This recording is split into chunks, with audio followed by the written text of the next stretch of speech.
అందరికీ నమస్కారము. నేను ట్రాన్స్జెండర్ మహిళా రైతుగా ఉండడానికి చాలా గర్వపడుతున్నాను. కానీ మా పొలంలో ఇట్లా పిట్టలు వచ్చి వాళ్తున్నాయి కదా, చూడండి. రామచిలుకలు, పిట్టలు అట్లా చెట్ల మీద ఉండి ఇట్లా ధాన్యం తినడానికి వచ్చి ఇట్లా ఖరాబ్ చేస్తాయి. ఇట్లా కాకపోతే ఏంటంటే వాటి ఆహారం కోసం అవి వస్తాయి. మా బతుకు తెరువు కోసం మాకు దిగుబడి పండితే పెట్టుబడి మిగులు ఆదాయం అన్నట్టుగా మేము చూస్తాము. వాటి అవసరం వాటిది, మా అవసరం మాది. రైతులుగా ఎంత కష్టపడ్డామో రైతులకే తెలుసు, అది అన్నం తినే వాళ్ళకే తెలుసు. అలాగే ప్రభుత్వాలు కూడా ఒక రైతుల కోసం ఓన్లీ ఒక రైతు రుణమాఫీ చేసినారు, అది కూడా అందరికీ చేయలేదు. అలాగే రైతు బంధును కాస్త రైతు భరోసాగా ఖర్చు అది ఇవ్వట్లేదు.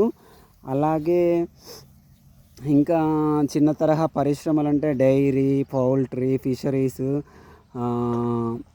అది ఉద్యాన పంటలు అంటే మామిడి తోటలు అవి ఎంకరేజ్ చేయట్లేదు. ఇట్లా రైతులకు ప్రభుత్వం చిన్నచూపు చూస్తుంది.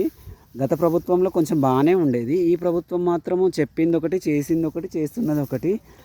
దయచేసి అందరూ రైతుల కోసం పోరాడి రైతులకు మద్దతుగా నిలిచి రైతులందరికీ సపోర్ట్ చేసి రైతే రాజు, జై జవాన్ జై కిసాన్ అంటారు కదా, అది ప్రాక్టికల్గా ఇంప్లిమెంటేషన్ చేసి అందరి అభివృద్ధిలో రైతును కూడా భాగం చేయాలని కోరుకుంటున్నాను. Thank you so much.